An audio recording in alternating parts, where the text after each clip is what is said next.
Let's talk quickly about blood volume. A 200-pound person like myself typically has around 6 liters of blood, which are represented by these bottles. The goal with a life-threatening bleed is to keep as much of this volume inside your body as possible. So how much time do you actually have? Well, a condition called hypovolemia, hypo meaning low, volemia meaning volume, low volume, can occur with as little as a 10% blood loss, a 10% of your blood volume lost. And hypovolemia can then lead to hypovolemic shock, in this case hemorrhagic shock, because that hypovolemia is caused by loss of blood, typically a rapid loss of blood. That can occur in as little as 1.2, so basically one of these and a little bit of this one. If that much blood has been lost, then you're definitely hypovolemic, and you have the possibility of developing hypovolemic shock, which without treatment can oftentimes be fatal. It's a very dangerous condition, and we're talking about shock. We're not talking about emotional shock. We're talking about medical shock, in this case hemorrhagic. So it does get dangerous with the loss of 1.2 liters. At some point between the loss of 2 liters and 3 liters, so it's probably somewhere in the vicinity of this being lost. So with 1.2 being lost, I can go ahead and pour that out.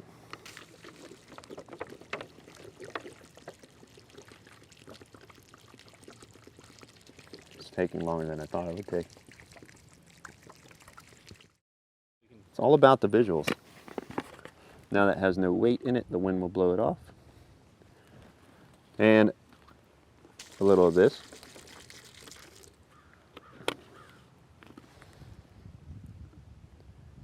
So with a loss of about 1.2 liters, you're at danger of developing hypovolemia, which could lead to hypovolemic shock, and that hypovolemic shock is a life-threatening condition if not treated. You definitely have some problems with that. So our goal is to stop it well before this.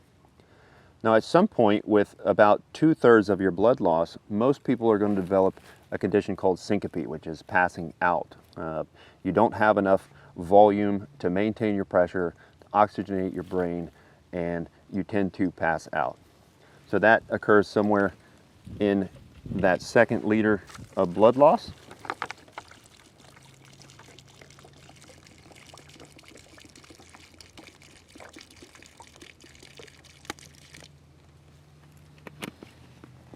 So somewhere in there is the point at where you are going to pass out. So why is that dangerous? Well, if you're in a self-aid situation, if you're by yourself, then you're no longer able to help yourself, and this is just going to continue to drain out, all right?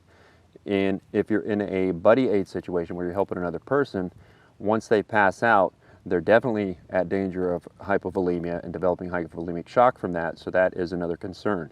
So you definitely want to stop it before you get to this point. If you're in that self-aid situation by yourself, you could pass out at any point in that 2nd liter of blood loss. So it's very important to keep this volume in. Once you get down to where you've lost 40 to 50% of your blood volume,